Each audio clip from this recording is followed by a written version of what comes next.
Voilà. Alors, on est au chapitre 11 du livre aux Hébreux, versets 20, 21 et 22. Et j'ai donné comme titre à cette série, La foi transcende la mort. C'est par la foi qu'Isaac, alors en fin de vie, c'est ce qu'on doit savoir, on s'en souviendra, bénit Jacob et Ésaü en vue des choses à venir. C'est par la foi que Jacob, à ce moment-là, lui aussi, en fin de vie, mourant, bénit chacun des fils de Joseph et qu'il adora, appuyé sur l'extrémité de son bâton. C'est par la foi que Joseph, alors c'est le troisième de notre trio qu'on va regarder aujourd'hui, qui est lui aussi, dans le texte, à la fin de son parcours terrestre, mourant, fit mention de la sortie des fils d'Israël et qu'il donna des ordres au sujet de ses eaux.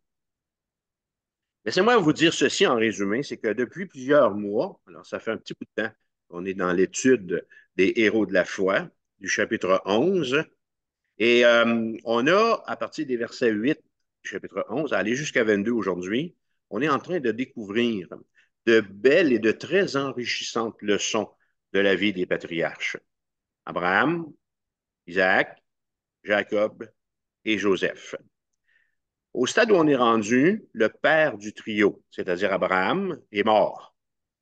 Et dans une mini-série de rendez-vous de trois qui se termine par cet enseignement-là, ce que j'essaie de vous faire découvrir ou de nous faire découvrir, c'est que mourir, c'est pas la fin.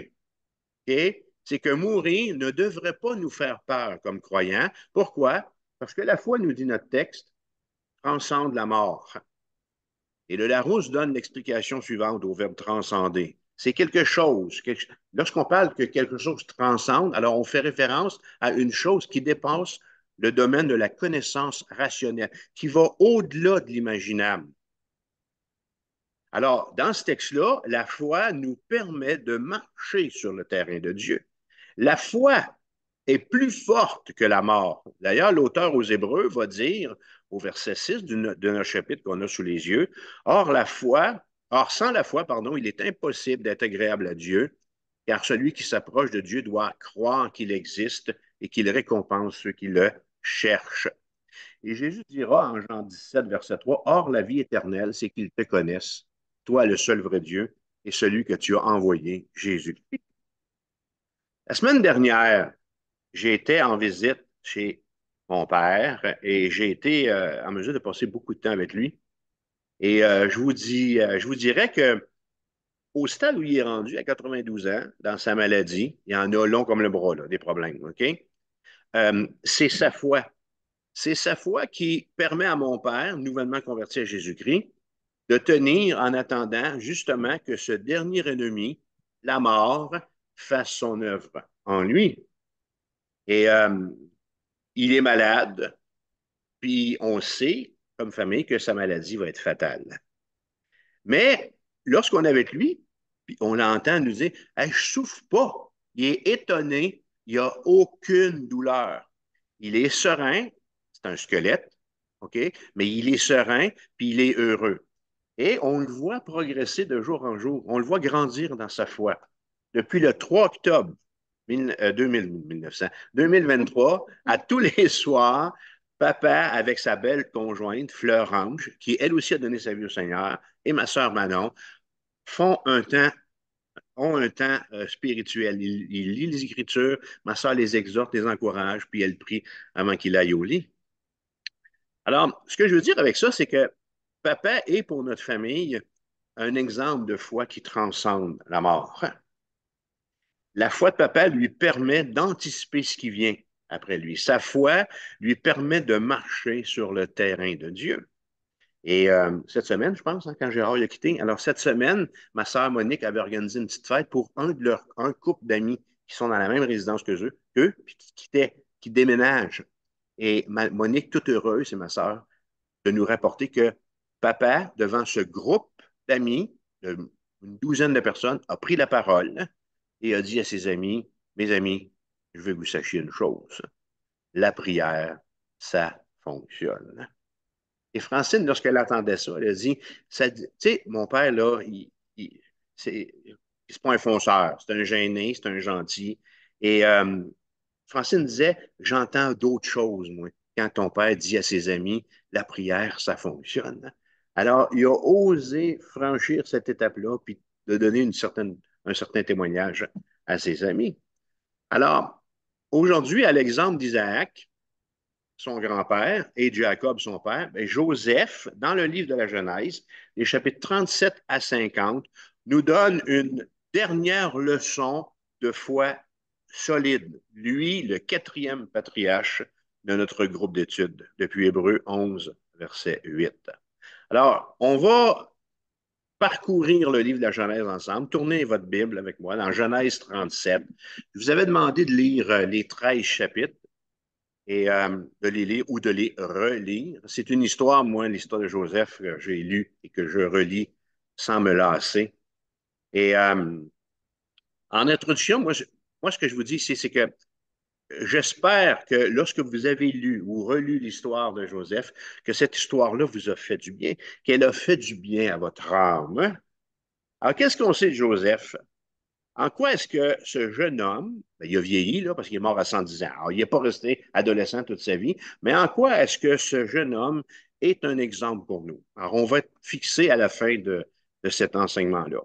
Alors, la dernière division du livre de la Genèse, chapitre 37 à 50, couvre la période de l'autorité patriarcale de Jacob, c'est-à-dire le chef de la famille. C'est Jacob et son clan qui règnent dans les 13 derniers chapitres.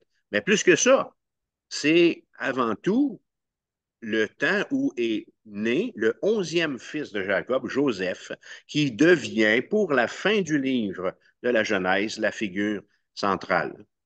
Et on réalise quand on réfléchit, quand on lit Joseph, que Joseph avait une grande mission. Dieu avait une grande mission pour Joseph. Alors, je veux vous proposer aujourd'hui que la mission de Joseph, c'était de protéger, rien de moins, la famille de l'Alliance. Alors, Joseph était là pour protéger la famille de Jacob. Joseph était là pour diriger la famille suite à la position qu'il va occuper en Égypte. Et Joseph, on voit dans ce livre, c'est que c'est un homme sympathique. Toutes les filles auraient eu le goût de sortir avec lui probablement. Parce qu'à 17 ans, il est beau de figure. Il est beau de corps, Ginette, mais la Bible dit qu'il est aussi beau de figure. Alors, Joseph, c'est un homme sympathique et c'est un homme dans l'Ancien Testament qui va manifester, c'est lui qui va manifester le plus, comment j'ai dit ça, non? Le caractère chrétien le plus évident. Et Marianne nous disait la semaine passée que Joseph, c'est le plus intéressant des personnages de l'Ancien Testament. Alors, Dieu sera manifestement aux côtés de Joseph pour que dans ce qu'il va vivre, ce que Joseph va vivre de facile et de difficile, pour que ça contribue au futur développement de la nation que Dieu s'est choisi. Alors, au moment où on ouvre Genèse 37, Joseph a 10 frères. 10 frères aînés, tous plus égoïstes les uns que les autres, des têtus, on dirait dans notre langage, des têtes à claque. OK? Et le petit Joseph va avoir un rôle important à jouer. Si on veut voir sortir une nation de Jacob, c'est important le rôle que Joseph joue dans ce livre-là. Alors, mon titre pour nous aujourd'hui, c'est Les leçons de vie avec patriarche Joseph. Alors, mon premier point, on va aller en Genèse 37. Et mon premier point, c'est le frère vendu. Et je vais lire plusieurs passages du livre de la Genèse et je vais les lire séquentiellement. Ça veut dire quoi, ça? Ben, je saute des bouts, OK? Alors, essayez de suivre au mieux que vous pouvez. Genèse 37, verset 2. Joseph, âgé de 17 ans, faisait paître le troupeau avec ses frères et rapportait à leur père leurs mauvais propos. Bon, ça commence bien. Verset 3. Israël, qui est Jacob, aimait Joseph plus que tous ses autres fils parce qu'il l'avait eu dans sa vieillesse. Encore un autre détail qui n'aidera pas pantoute, OK? Et il lui fit une tunique de plusieurs couleurs. On va revenir là-dessus. Verset 4. Ses frères le prirent en haine. Verset 5. Joseph eut un songe et il le raconta à ses frères. Verset 7. Nous étions alliés des gerbes au milieu des champs, et voici ma gerbe se leva et se tint debout, et vos gerbes l'entourèrent et se prosternèrent devant elle. Ses frères lui dirent, est-ce que tu régneras sur nous? Verset 12, les frères de Joseph étaient allés à Sichem pour faire paître le troupeau. Verset 14, Israël lui dit, alors va, je te prie, et vois si tes frères sont en bonne santé. En réalité, il envoie un espion. Hein? Verset 17, Joseph alla, 18, ils le virent de loin et complotèrent de le faire mourir. Verset 23, lorsque Joseph fut arrivé auprès de ses frères, ils le dépouillèrent de sa tunique. 25, ils virent une caravane d'Ismaélites, verset 28, ils le vendirent pour 20 cycles d'argent. Verset 31, ils prirent alors la tunique de Joseph et ayant tué un bouc, ils plongèrent la tunique dans le sang. Ils envoyèrent à leur père la tunique. Jacob la reconnut. C'est la tunique de mon fils. Une bête féroce l'a dévorée. Et il déchira ses vêtements. Il mit un sac sur ses reins et il porta longtemps, on va revenir là-dessus, il porta longtemps le deuil de son fils. Verset 36, pardon, les Madianites le vendirent en Égypte à Potiphar, officier de Pharaon, chef des gardes. Alors, entre moi et vous, là, quand on lit un texte comme ça, quand on lit ce texte-là, on se, de- on se demande parfois pourquoi Joseph était-il si impopulaire? Alors, je vous propose comme premier élément de réponse que l'adolescent était rapporteur. Ah, le porte-panier. C'est un stool. Alors qu'on lit ce texte encore puis encore, ça peut nous sembler toujours bizarre que pour que ce jeune homme joue le rôle que Dieu lui réserve, qu'il doive absolument vivre la jalousie de sa famille et être sauvagement vendu comme esclave. Vous savez, la Bible dit, c'est Ésaïe qui dit ça, Ésaïe 55, 8, puis je pense que je vais vous le citer 3 ou 4 fois. Voici ce que dit le prophète.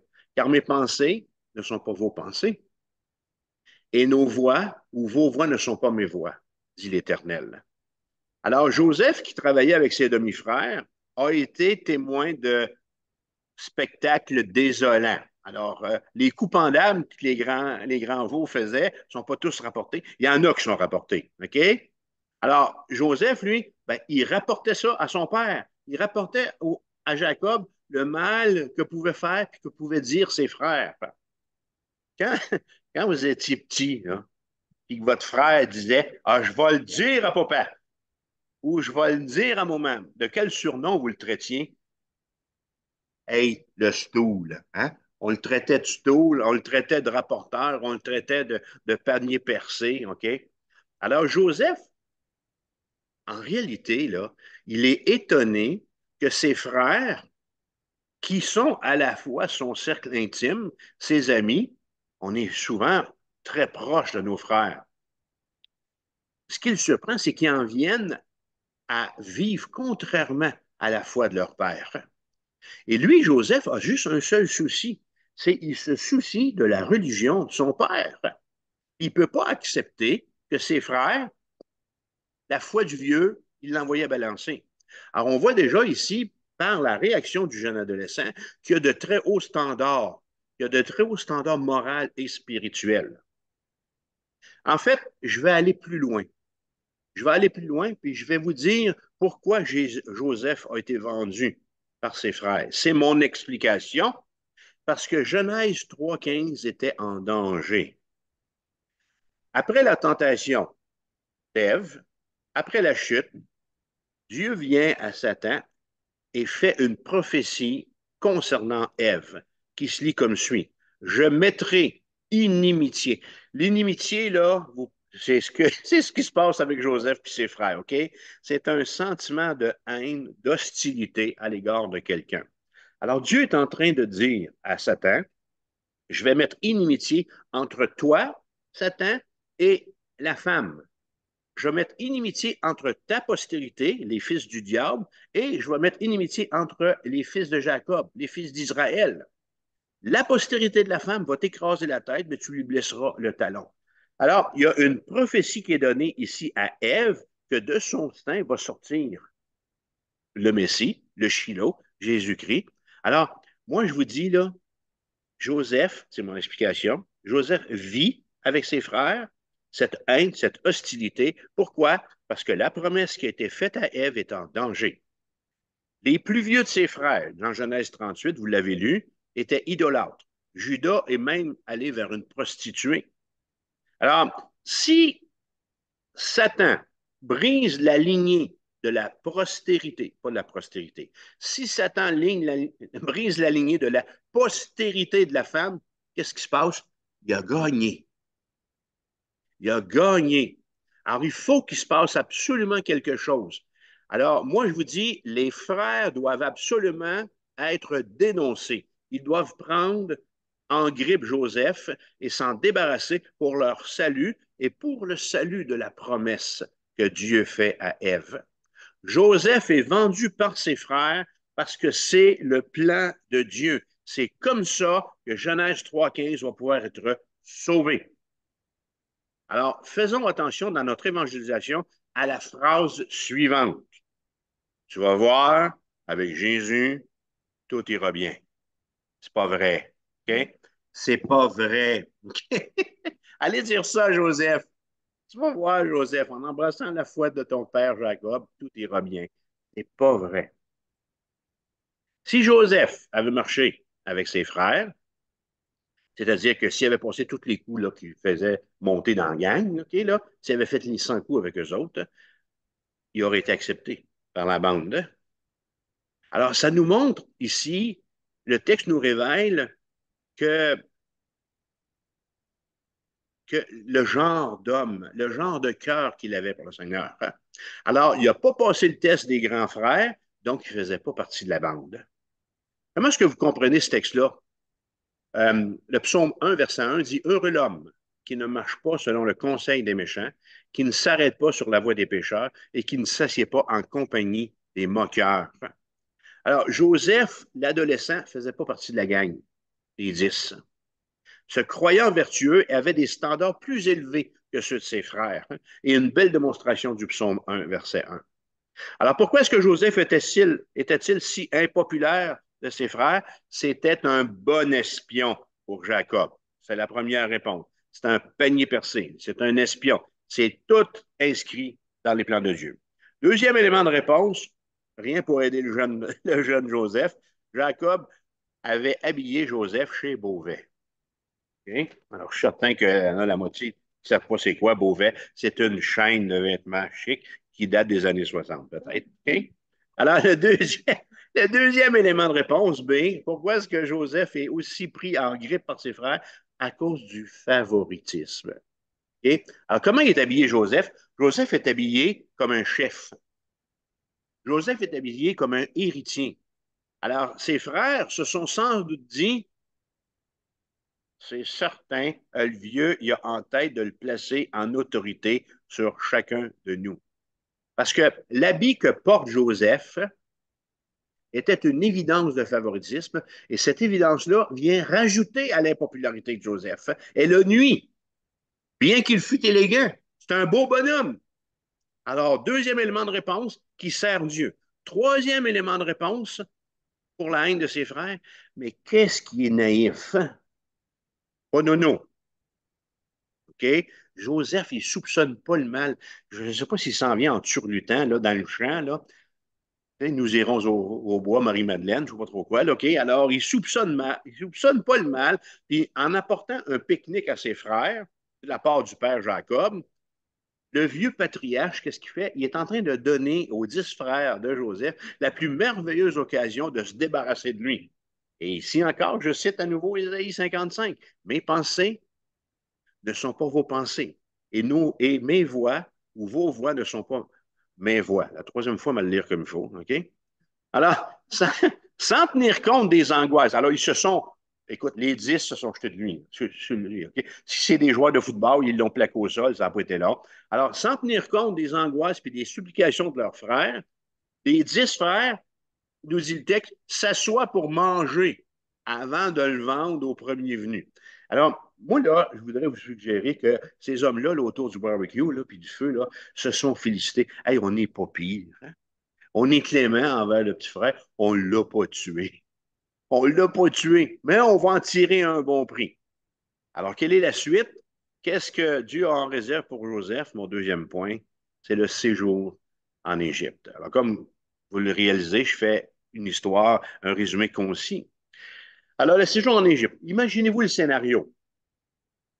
Vous êtes un adolescent de 17 ans. Votre mère vient de mourir en mettant votre petit frère Benjamin au monde. C'est comme ça que s'appelle le 12e. Hein? Euh, vos frères, votre dernier rempart en temps de détresse, vous ont trahi puis vous ont vendu. Votre père, il pense que vous avez été mangé par les loups. Alors, il va pas engager aucune recherche. OK? On ne va pas appeler le 911. Il pense que vous êtes mangé par les bêtes sauvages. Vous êtes en danger. Vous êtes, pardon, dans un pays étranger dont vous ne connaissez pas la langue. On sait ce que c'est, quelqu'un qui arrive au Québec et qui ne connaît pas la langue.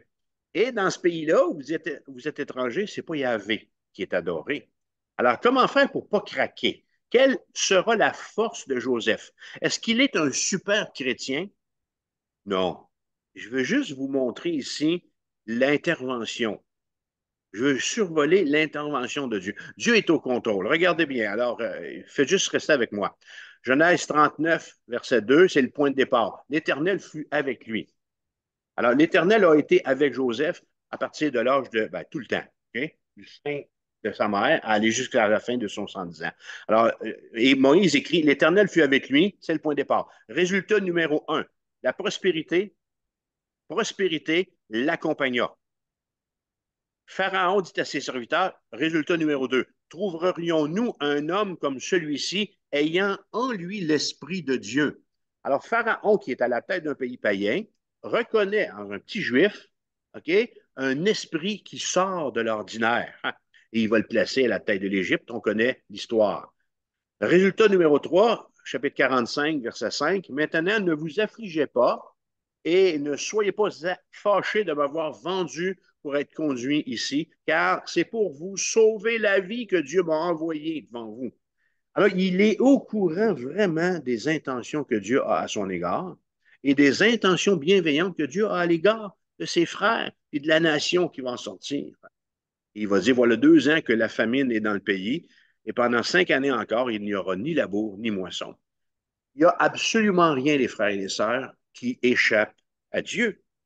Et on le voit bien lorsqu'on regarde, puis qu'on étudie la vie, puis qu'on étudie les circonstances difficiles par lesquelles passe le jeune Joseph. Rien n'échappe. Le psaume 29, verset 10 dit, l'Éternel était sur son trône lors du déluge. Moi, là, je ne sais pas si vous savez c'est quoi un déluge, là, hein? Ce qu'on a vécu ici à Maria, là, c'est. OK? Alors, puis de fait que de s'arrêter puis de penser que pendant le déluge, Dieu était sur son trône, moi, ça me rassure parce que ça me dit que Dieu est toujours en contrôle. Dieu sait la tempête par laquelle je passe et il est quand même en contrôle. Alors, c'est rassurant. Alors, est-ce qu'on a un jeune homme qui est normal? Est-ce que c'est possible d'avoir une telle confiance en Dieu? Alors, on va regarder un peu plus loin la vie de Joseph qui est en Égypte. Alors, c'est le séjour en Égypte. Mon point A, c'est le prisonnier. Chapitre 39.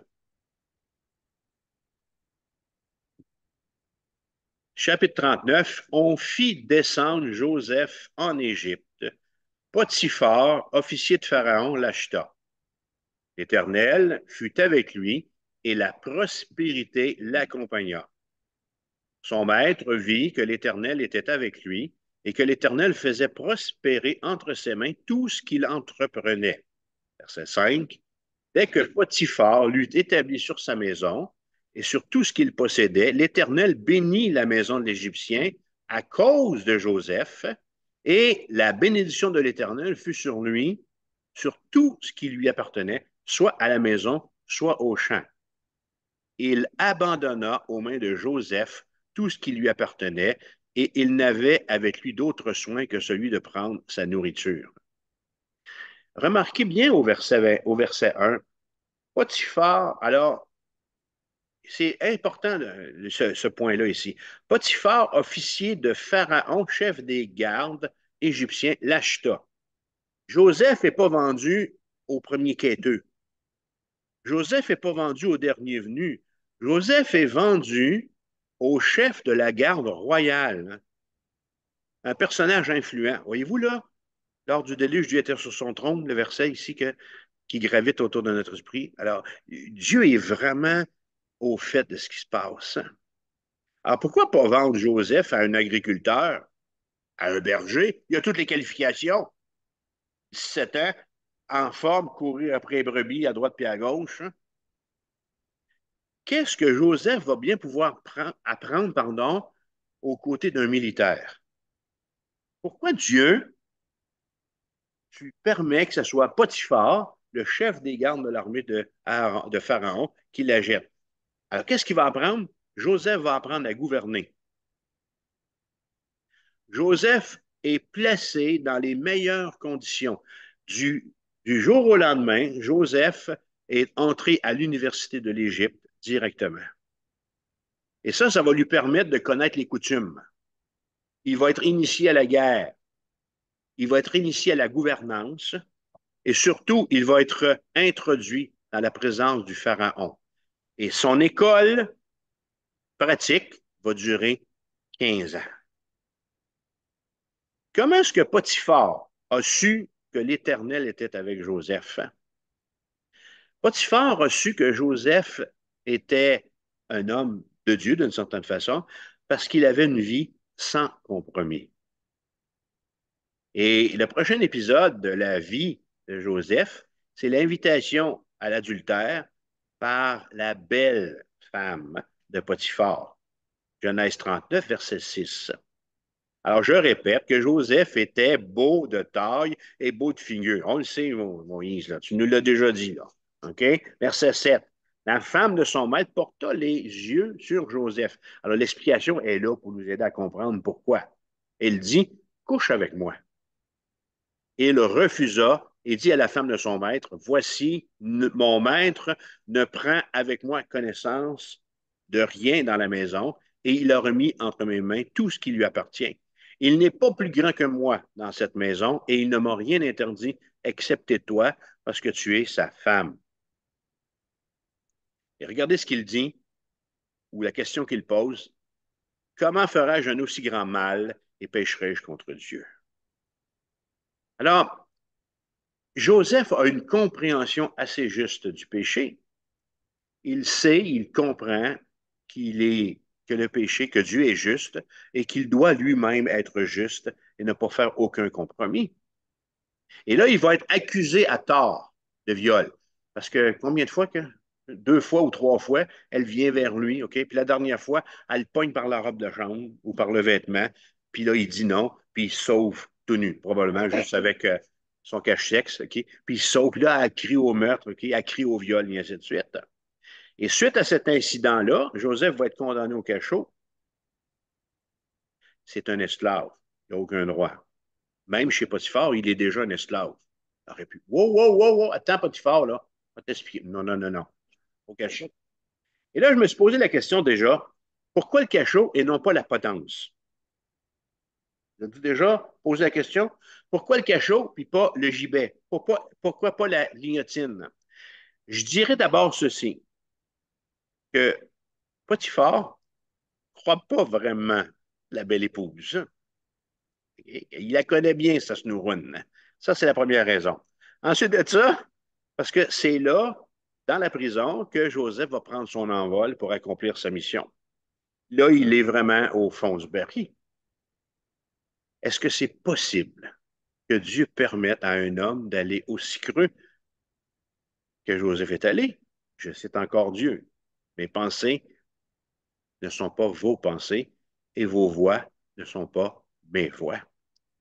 Joseph est en train de se préparer à rendre des services au peuple égyptien et à rendre des services à Dieu. Ça peut paraître drôle de dire ça comme ça, là, mais il va vraiment être un outil entre les mains de Dieu pour bénir les Égyptiens. Il va devenir dans quelques années le bienfaiteur d'une nation entière. Alors, dans le séjour en Égypte, point B, le bienfaiteur. On peut se poser la question, où ça a commencé, où ça a commencé les problèmes. Joseph, d'où ça part tout ça? À quel moment est-ce que ta famille t'a pris en aversion? C'est au moment où il leur a parlé de ses rêves. C'est au moment où il leur a parlé de ses visions. En définitive, ça a commencé à pas bien aller pour Joseph quand il a écouté Dieu. Est-ce parce qu'il est en prison maintenant que Dieu va lui parler différemment? Non, Dieu va continuer de lui parler en vision. Alors, qui a besoin de lui? Le Pharaon, tout d'un coup, a besoin de lui. Il a besoin qu'on lui explique un rêve. Alors, est-ce que Joseph a une chance avec le CV qu'il a de gardien de mouton, d'interprète de rêve, d'esclave, d'accusé de viol, d'être reçu par le monarque? Pensez-vous qu'il y a une chance? Il ne faut quand même pas forcer. Alors, au travers de la faiblesse de Joseph, Dieu est quand même capable de se manifester. Joseph est arrivé au point où Dieu va l'honorer. Attention à ce que je vais dire. Alors, Joseph, regarde le fond de ton cachot. Regarde le fond de ton baril, Joseph, parce que jamais plus tu vas revivre une telle bassesse. Il y a environ 30 ans, là, 30 ou 32 ans. Dieu a besoin de toi et puis jamais plus ça va arriver. Il te reste 80 ans à vivre et tu vas les vivre dans la félicité, dans la reconnaissance. Alors, Joseph, au chapitre 41, a, comme je dis, environ 30 ou 32 ans, et il est d'une certaine façon sur le point de ressusciter. Alors, on va jeter un coup d'œil à l'entretien qu'il a avec Pharaon. Chapitre 41, verset 15. Pharaon dit à Joseph, j'ai eu un songe, personne ne peut l'expliquer, et j'ai appris que tu expliques un songe après l'avoir entendu. Joseph répondit à Pharaon en disant, c'est pas moi, c'est Dieu qui donnera une réponse favorable à Pharaon. Alors moi, quand je dis ça, quand j'ai lu ça la première fois, j'ai eu le goût de dire, Joseph, tu fais là? Tu parles au Pharaon d'Égypte. Sois poli, OK? Tu cours à la misère, on ne s'expose pas ainsi. Est-ce que tu veux retourner en prison? Alors, que pensez-vous de la réponse qu'il fait à Pharaon? Joseph lui rend témoignage de Dieu. Dieu est une réalité pour lui. Et les années d'épreuve ne lui ont pas fait oublier Dieu. Et d'où lui vient cette assurance? Genèse 41, verset 32. Si Pharaon a vu le songe se répéter une seconde fois, c'est que la chose est arrêtée de la part de Dieu et que Dieu se hâtera de l'exécuter. Son assurance lui vient de la proximité qu'il a avec le Seigneur. Son assurance lui vient de sa foi. C'est un homme qui est près de Dieu, qui vit avec Dieu, qui vit pour Dieu. C'est cette proximité-là qui devient son assurance. L'auteur aux Hébreux nous a dit, chapitre 11, verset 1, plus haut, Or, la foi est une ferme espérance des choses qu'on espère, une démonstration de celles qu'on ne voit pas. Pour l'avoir possédé, les anciens, dont Joseph, ont obtenu un témoignage favorable. Après avoir expliqué, divinement aidé, le songe de Pharaon et la famine qui approche, il va avoir l'audace de dire à Pharaon quoi faire. Verset 33, chapitre 41. Maintenant que Pharaon choisisse un homme intelligent et sage et qu'il le mette à la tête du pays d'Égypte. 38. Et Pharaon dit à ses serviteurs, trouverions-nous un homme comme celui-ci ayant en lui l'esprit de Dieu? Verset 40. Je t'établis sur ma maison et tout mon peuple. Il était où la veille, là, lui, Joseph? Il était où? En prison. Il était en prison. Il sentait le prisonnier. Je t'établis sur ma maison et tout mon peuple obéira à tes ordres. Le trône seul m'élèvera au-dessus de toi. Pharaon dit à Joseph, vois, je te donne le commandement de tout le pays d'Égypte. Pharaon a trouvé un trésor dans sa cave à vin. C'est un texte qui me fait penser au psaume 108, verset 13, avec Dieu, nous ferons des exploits. Il écrasera nos ennemis. Joseph n'a pas pris de raccourci. Joseph a attendu le temps de Dieu et c'est là qu'il est parvenu. Pendant les prochaines 14 années, il va être à la tête du pays et va enrichir le Pharaon au point où pratiquement tout va finir par appartenir à l'Égyptien. Dans les 7 années qui suivirent son installation, Joseph mit tout le pays au travail. Ça, c'est, ça, c'est tout un programme collectif. Tout. La Bible dit, il a mis le pays au complet au travail. Il a récolté, il a acheté, il a entreposé de la nourriture pour nourrir ce peuple pendant les 7 années de famine qui allaient venir. Pendant la sécheresse et la famine, il a acquis les terres, les biens, a pu savoir quoi en faire. Il est parvenu même à nourrir les pays voisins. Et c'est à ce moment-là que Jacob, là-bas, en Canaan, entend parler du blé du pharaon d'Égypte et qu'il envoie une délégation de ses fils au Costco égyptien pour aller chercher du blé. Troisième point, on est toujours dans le séjour en Égypte, le fils et le frère. Alors Jacob, nous dit la Bible, n'a jamais, comment tu peux oublier un fils comme Joseph? La Bible nous dit Jacob n'a jamais oublié son fils. Ça fait 20 ans au stade où on est rendu qu'il le croit mort. Et là, de retour d'une mission de sauvetage pour leur famille, Jacob avait envoyé certains de ses fils en Égypte chercher du blé. Une nouvelle stupéfiante est donnée au vieux pépère. Excusez, à Jacob, mais il est quand même vieux. OK? Verset 25, chapitre 45. Ils, c'est les frères de Joseph, le petit contingent qui était là-bas. Ils remontèrent d'Égypte et arrivèrent au pays de Canaan auprès de leur père Jacob. J'essaye de m'imaginer la vitesse à laquelle ils sont revenus. Euh, les pauses café qu'ils ont dû prendre. La longueur des dîners. Comprenez-vous ce que je veux dire? D'après moi, ça presse. Ils ont hâte de donner cette nouvelle-là à Jacob. Ils lui déclarèrent, Joseph vit encore et même, c'est lui qui gouverne tout le pays d'Égypte. Et là, je suis toujours surpris quand je vois la suite, mais le cœur de Jacob reste froid. Quand ça fait 20 ans que tu pleures, c'est ça que ça fait, parce qu'il ne les croyait pas. Et là, je les vois mettre, verset 27, mettre de l'emphase, OK? Père, on te le dit. Ils lui répétèrent toutes les paroles que Joseph leur avait dites. Là, Jacob regarde par la fenêtre et il voit les chariots que Joseph avait envoyés pour le transporter.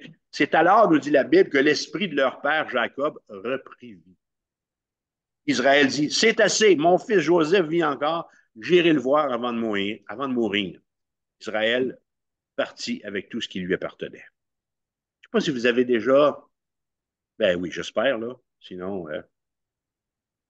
qu'est-ce que ça vous fait d'apprendre une bonne nouvelle? Surtout quand il n'y a plus lieu d'espérer, que ce soit votre médecin, votre ophtalmologiste, que ce soit votre audiologiste, que ce soit un de vos enfants, que ce soit un parent, que ce soit un confrère de travail. C'est tellement réjouissant d'entendre des bonnes nouvelles. Et quelle est la promesse qui a été faite à Jacob et qui devait encore être réalisée? Chapitre 46, on avance dans notre texte. Dieu avait promis à Abraham, répété à Isaac et promis à Jacob une descendance nombreuse. Alors voici ce que Dieu va dire à Jacob après qu'il est au courant que son fils Joseph est vivant et qu'il est en Égypte. Chapitre Genèse 46, 3. Et Dieu dit, je suis Dieu, le Dieu de ton père. Ne crains pas de descendre en Égypte, car c'est là que je te ferai devenir une grande nation. C'est moi qui descendrai avec toi en Égypte, et c'est moi qui t'en ferai aussi remonter. Et Joseph te fermera les yeux de sa propre main. Quel encouragement quand tu entends une parole comme ça. Jacob, tu ne vas pas en Égypte en tant que réfugié. Ton entrée va déclencher le processus par lequel va s'accomplir la promesse que j'ai faite à Abraham. Alors, on est dans ce chapitre-là ici au tournant de l'histoire. Pas uniquement au tournant de l'histoire pour Israël comme nation, mais pour tout le peuple de Dieu. D'une certaine façon, notre histoire se vit ici aussi, parce que l'Église, corps de Jésus-Christ, on sort de ça. Alors, que ce soit Abraham, loin de chez lui, que ce soit Isaac, face à la mort, Que ce soit Jacob luttant contre Dieu ou Joseph en exil, ces hommes sont devenus des bénédictions pour leur famille, pour leurs descendants et pour nous. La Bible dit, Jérémie 29, verset 11, car je connais les projets que j'ai formés sur vous, dit l'Éternel, projets de paix et non de malheur, afin de vous donner un avenir et de l'espérance. Afin de vous donner quoi? Que serait-il arrivé si, mettons, Jacob, chapitre 46, il dit, j'y vais pas, je vous crois pas. Mais c'est pas ça. On va pas spéculer là-dessus longtemps. Jacob s'est levé. Moi, j'aime cette phrase-là. J'aime dans les Écritures, quand je lis un texte, quand je vois un homme ou une femme passer à l'action et que ça nous est dit dans le texte, il se leva. Beaucoup de personnes dans l'Ancien Testament se sont levées, et beaucoup de personnes dans le Nouveau Testament se sont levées, surtout quand Jésus les a interpellés. Alors moi, j'aime cette phrase, cette parole de Dieu qui nous montre que tout commence avec celui qui se lève. Est-ce que Dieu est en attente, en quelque part dans votre vie, que vous vous leviez pour lui? Chapitre 46, verset 29. Joseph, on va faire un peu de galop, OK? Joseph, Joseph attela son char et y monta pour aller en Goshen à la rencontre d'Israël, son père. Je m'imagine la vitesse là aussi. Et dès qu'il le vit, il se jeta à son cou et pleura longtemps sur son. La patience. La patience est récompensée pour Joseph qui a attendu ce jour depuis 20 ans. Le chagrin et la désolation sont passés pour Jacob, qui a pleuré pendant 20 ans. Pour Joseph, c'est le point culminant. Pour Joseph, c'est l'accomplissement de ses rêves, tout ce qu'il a, tout ce qu'il a rêvé de manière prophétique, au complet, tout en ligne. Alors, il y a une famille, nous dit la Bible, de 70 personnes qui vint en Égypte pour une poignée de blé. Et c'est dans ce pays étranger, là-bas, loin de chez eux, sous la protection de Dieu, que la famille d'Israël va prospérer, qu'elle va se multiplier et qu'elle va devenir une nation puissante, très puissante. Lisez Josué pour voir la puissance militaire qu'avait cette nation-là. Et au point, elle va devenir une nation tellement puissante au point que 430 ans plus tard, avec Moïse, à la sortie d'Égypte, la parole de Dieu nous fait état qu'ils seront près d'1 million d'individus. De 70, ils étaient. Chapitre 49, Jacob meurt. Chapitre 50, Joseph meurt. Verset 21. Voici ce qu'il dit. Voici la façon dont il parle à ses frères. Soyez sans crainte, je vous entretiendrai. Jacob est mort, là. Alors, soyez sans crainte, vous entretiendrez, vous et vos enfants, et il les consola en parlant à leur cœur. Joseph demeura en Égypte, lui et la maison de son père. Il vécut 110 ans. Verset 24. Joseph dit à ses frères, je vais mourir, mais Dieu vous visitera et il vous fera remonter de ce pays-ci, dans le pays qu'il a juré de donner à Abraham, à Isaac et à Jacob. Et c'est là, par ricochet, qu'on revient à Hébreux 11, 22. C'est par la foi que Joseph, mourant, fit mention de la sortie des fils d'Israël et qu'il donna des ordres au sujet de ses eaux. Comment est-ce que, quel commentaire vous feriez, vous, devant cette dernière annonce de Joseph qui dit à ses frères, quand vous allez retourner en Canaan, en terre promise, vous emmenez mes eaux? Moi, je réagirais de la façon suivante. Je dirais, hey, Joseph, on est devenu un peuple. On est devenu une nation, mais on n'est pas chez nous. On n'est pas chez nous. Ça va faire 10 ans qu'on est en Gaspésie et encore des Gaspésiens qui ont le culot de me dire, t'es pas d'ici. Plus capable. Plus capable d'entendre. T'es pas d'ici. Le lieu qu'on foule aurait pu répondre les frères de Joseph, c'est un lieu d'emprunt. On n'est pas d'ici. On n'est pas chez nous. Joseph a passé toute sa vie d'adulte en Égypte. Bien qu'héritier de la promesse de la quatrième génération, il ne pouvait même pas affirmer avoir séjourné dans la terre promise et encore bien moins d'en avoir hérité. Il n'a pas vu. Ça faisait 200 ans que Dieu avait établi l'alliance initiale avec grand-papa, arrière-grand-père Abraham. 200 ans de promesses sans accomplissement en vue. Aucun des descendants d'Abraham ne vivait dans la terre promise. Ce récit nous fait bien voir que la foi de Joseph était encore très forte au moment de sa mort. C'est pas, OK? Il a tout son esprit. Il croyait au moment de sa mort que Dieu ferait sortir d'Égypte le peuple d'Israël. Sa foi constitua une telle certitude pour lui qu'il chargea ses fils de transporter ses os avec eux afin de les ensevelir en Canaan. Et là, il est quand même en Égypte, il est entouré de toute la splendeur d'Égypte. Son cœur, ça fait 80 ans qu'il est en Égypte, puis son cœur ne s'y est même pas attaché. Son cœur appartient à son peuple, à sa gloire, puis à ses bénédictions futures. Alors, frères et sœurs, le monde dans lequel nous évoluons n'est pas notre pays final. Nous ne serons pas en Égypte pour toujours. La délivrance, la vraie patrie pour nous, c'est pas là où nous sommes en ce moment. Un cantique dit, un autre monde m'attend là-haut. Paul dira aux Philippiens chapitre 3, verset 20, notre cité à nous est dans les cieux, d'où nous attendons aussi comme sauveur le Seigneur Jésus-Christ, qui transformera le corps de notre humiliation en le rendant semblable au corps de sa gloire. Il va répéter, il dira dans 1 Thessaloniciens 4,16, parlant justement de cette patrie, de cette cité qui nous est réservée, qu'on attend avec une, avec une espérance grandiose. 1 Thessaloniciens 4,16, car le Seigneur lui-même a un signal donné à la voix d'un archange et au son de la trompette de Dieu. Ta ta ta ta ta ta! Ça pourrait, ça pourrait arriver là pendant qu'on lit le texte. OK? Est-ce qu'il y en a qui ont fait des sauts, qui sont tombés en bas de leur chaise? Descendra du ciel et les morts en Christ ressusciteront premièrement. Ensuite, nous les vivants qui serons restés, nous serons tous ensemble enlevés avec eux sur des nuées à la rencontre du Seigneur dans les airs vers notre patrie.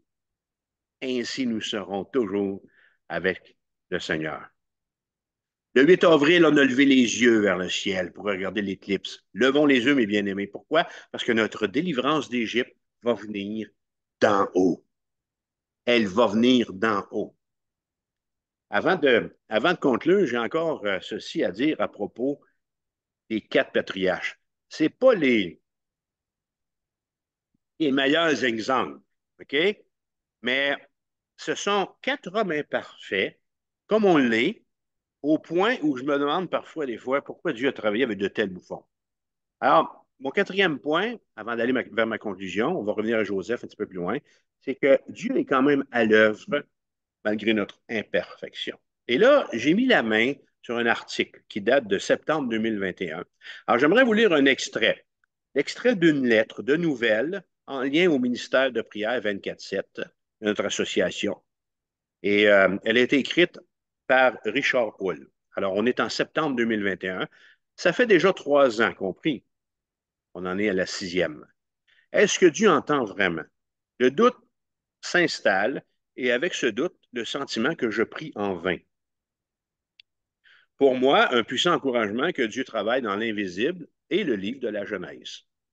4 générations de patriarches et comment Dieu s'y est pris pour que le Dieu d'Abraham devienne le Dieu d'Isaac, ensuite le Dieu de Jacob et puis celui des 12 fils de Jacob. Dieu a utilisé le temps, beaucoup de temps, et d'énormes difficultés familiales pour faire d'eux ses enfants. Isaac fut docile, mais les obstacles pour amener Jacob à obéir, ainsi que ses 12 fils, sont une preuve irréfutable et encourageante que Dieu travaille dans l'invisible et qu'il utilise même les manquements et les péchés pour amener les personnes à ses pieds. Alors Richard continue en disant, méditez comment Dieu s'y est pris, malgré le mensonge honteux d'Abraham, malgré l'incrédulité de Sarah, qui ne crut pas qu'elle deviendrait enceinte, malgré le favoritisme d'Isaac envers Ésaü, qui a provoqué la division, malgré le favoritisme de Rebecca pour Jacob, et la ruse qu'elle a déployée pour qu'il obtienne la bénédiction. Malgré les fourberies de Jacob et sa très pauvre parentalité, malgré la haine, sixièmement, malgré la haine d'Ésaü qui aurait facilement pu tourner au meurtre de Jacob, malgré la jalousie entre Léa et Rachel, femme de Jacob, de là sont venues les 12 tribus du peuple de l'Alliance. Et malgré finalement la jalousie des frères de Joseph, leur désir de le tuer et leur trahison en le vendant comme esclave. Malgré tout ça, écrit Richard, quelle, quelle famille, quelle famille dysfonctionnelle. Dieu a réussi l'absolu, impossibilité, corriger les péchés de chacun et les amener à la foi. Penses-tu, dit-il, que la situation familiale, que ta situation familiale est pire que celle des descendants d'Abraham? La foi que Dieu ramènera nos enfants captifs du péché. Ça, c'est la prière numéro 9 dans la liste 24-7. Alors, il dit, la foi que Dieu ramènera nos enfants captifs du péché est un test de foi pour le réveil. En effet, si nous ne croyons pas que Dieu peut et va sauver nos enfants égarés, comment pourrons-nous croire qu'il sauvera des pécheurs indifférents comme les Québécois moyens? Alors, je voulais je trouvais que c'était bien, que c'était à propos. Alors, je conclue ici avec Joseph et je nous pose une question à laquelle je vais répondre en 5 points. Quelles sont les leçons pratiques qu'on peut retirer de Joseph? D'abord, la première leçon qui me frappe tout le temps, moi, c'est sa pureté. La pureté personnelle. Sa pureté personnelle. Si Joseph n'avait pas mené une vie de piété, s'il n'avait pas été convaincu de l'importance de la pureté, il aurait été entraîné par les passions charnelles, puis il aurait cédé. Après tout, là, il est loin de papa, puis il est loin de ses frères. Maman est décédée. Il est en Égypte. Dieu ne le voit pas. Alors, hein, toutes ces offres d'adultère qui lui sont offertes, okay, Dieu ne le voit pas. Alors, il aurait pu céder. Non, il a choisi, il a décidé d'agir autrement. Et l'application pour moi, quand je vois Joseph agir comme ça dans le texte, c'est que je me dis, j'ai le même potentiel que Joseph pour résister au tentateur. La même force. Joseph, c'est un homme, la même nature que moi. J'ai le même potentiel. Quelles sont les leçons pratiques? La deuxième, c'est la prospérité dans les affaires. Est-ce que quelqu'un qui marche avec Dieu peut réussir en affaires? Je trouve ma question presque grotesque. OK? On n'apprend rien où, la chose est possible. Bien oui. Alors Dieu l'a donné. Dieu a donné la prospérité à Joseph. Et ça, c'est un encouragement. C'est ce qui est encourageant. Alors, un homme qui a été prospère pendant 80 ans. L'autre chose qu'on peut voir aussi, l'application, c'est l'importance de prendre soin de ses parents. Puis je pense que rares sont les personnes parmi nous qui n'ont pas compris ça. Le quatrième point, qu'est-ce qu'on peut retenir pratiquement de lui? C'est par la croix, on peut obtenir la couronne. Est-ce que Joseph a souffert? Oui, il a souffert. Il a souffert comme esclave, il a souffert comme prisonnier, il a été persécuté par ses frères, il a été calomnié par la femme de Potiphar, il a été oublié dans la prison après avoir aidé un co-détenu, 2 ans. Et toutes ces souffrances-là lui ont permis d'accéder à la couronne de l'Égypte et d'accomplir sa mission, que je vous rappelle, qui était de veiller sur la famille de Dieu, que la famille que Dieu avait choisie et de laquelle viendra de Shiloh. Alors, l'application pour moi, c'est que dans le pardon que Joseph donne à ses frères, je vois un modèle à suivre quand on agit mal envers moi. Et la cinquième et dernière application, c'est que Joseph était l'instrument de Dieu. Joseph est devenu l'instrument de Dieu. Dans les chapitres 42 à 50, c'est Joseph qui se tient à la brèche, qui prie pour sa famille, qui est l'intercesseur. OK? C'est sûr que Joseph ici aurait pu abuser de son autorité, il aurait pu abuser de la situation, mais il a choisi de devenir le sauveur du peuple. Est-ce que je pense à aider les autres? Alors, l'histoire de Joseph nous laisse une, une dernière exhortation, une dernière application. Dieu veille. Mes frères et les sœurs, Dieu veille. Que ce soit une joie pour nous de croire en lui, que ce soit pour nous une joie de lui obéir. C'est la fin. On est rendu à la fin. Et quand le film il finissait, c'était marqué de haine. Tu sais. On me demandait tout le temps ce que ça voulait dire. Et le titre de cette mini-série que j'ai voulu avoir avec vous, c'était La foi transcende la mort. Isaac, Jacob, Joseph ont cru en Dieu jusqu'à l'heure de leur mort. Moi, j'oserais dire, Seigneur, je veux mourir comme ça. Je ne veux pas mourir mélangé dans mes pensées. Je ne veux pas mourir Alzheimer, dans la démence. J'aimerais mourir comme Isaac est mort. J'aimerais mourir comme Jacob est mort. J'aimerais mourir comme Joseph qui est en train de donner des dernières instructions à ses fils. Leur foi a parfois chancelé dans leur vie, mais c'est quand même une foi qui était forte, qui était confiante dans la mort, jusque dans la mort, l'épreuve suprême de la foi. Fidèle. Mourir en Christ, c'est simplement être conduit dans la présence du Seigneur. Et Paul va dire à ce sujet-là, car Christ est ma vie et mourir, c'est un gain. C'est Martin. Il va dire ailleurs, pour ceux qui croient, la mort a été engloutie dans la victoire. Frères et sœurs, à l'exemple de Joseph, vivez par la foi. À l'exemple de Joseph, demeurez ferme dans vos convictions. Ce que vous croyez, croyez-le, mettez-le en pratique. Comme Joseph, expérimentez le secours de Dieu. Attendez-vous à lui. Comme Joseph, là où vous êtes, soyez des ambassadeurs du royaume de Dieu ici-bas. Et comme Joseph, le moment venu, mourrez heureux, béni et satisfait de l'héritage que vous laissez derrière vous, sans jamais oublier que la foi transcende la mort. Amen. Je termine avec un mot de prière, puis je vous libère. Tu fais ça. Seigneur Dieu, oh, tu nous fais du bien. Ta parole nous fait du bien, ta parole nous réconforte, nous encourage. Et mon âme, notre âme, nos âmes le reconnaissent bien. Merci pour le parcours qu'on a passé dans ces derniers mois à regarder la vie d'Abraham, d'Isaac, de Jacob et de Joseph. Merci parce qu'aujourd'hui, ce jeune homme, Joseph, alors qu'il a été vendu par ses frères, Seigneur, trahi par les siens, comment il est devenu, Seigneur, un outil entre tes mains. Et ma prière pour ma vie personnelle, c'est que, à mon tour, tu puisses aussi te servir de moi.